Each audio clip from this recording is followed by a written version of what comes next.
ชีวิตส่องពិតមានន័យព្រួងស្នេហ៍ឃ្លាតឆ្ងាយរលាយបាត់ពីបេះដូងដូចពុំនូកសាច់ខ្ចាត់ខ្ចាយដោយទឹកបក់បោកទឹកភ្នែកសោយសោកតស៊ូទាំងគ្មានសង្ឃឹមស្នេហាធ្វើឲ្យសុខសាន្តពេលនៅក្បែរអូនស្នេហាផ្អែមដូចទឹកឃ្មុំតែពេលព្រាត់គ្នា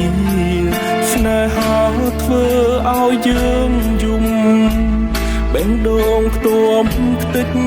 ដូចសាច់ត្រូវទឹកញោមញីទឹកជ្រងខ្វាច់ទឹកហូរជ្រងខ្វាច់ឲ្យបែងខ្ទេចក្នុងជលសាដូ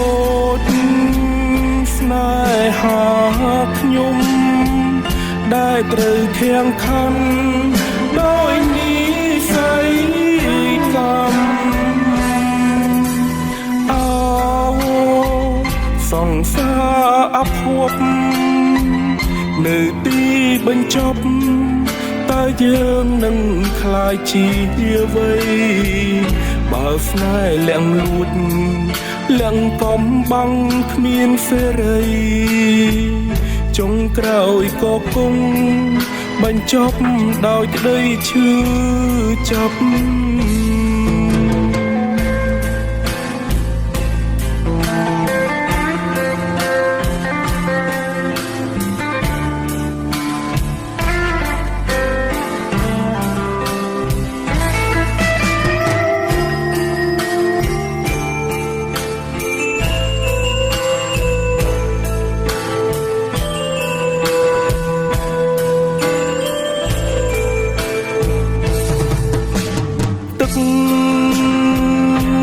ជ្រង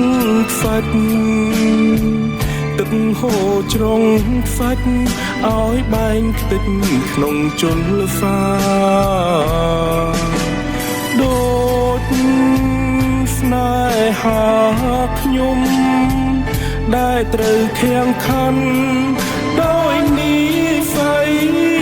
កម្មអោសង្សារអភ័ព្វនៅទីបញ្ចប់តើយើងនឹងខ្លាយជាអ្វីបើស្នេហ៍លាក់លួចលាក់កំបាំងគ្មានសេរីចុងក្រោយក៏គង់បញ្ចប់ដោយក្តីឈឺចាប់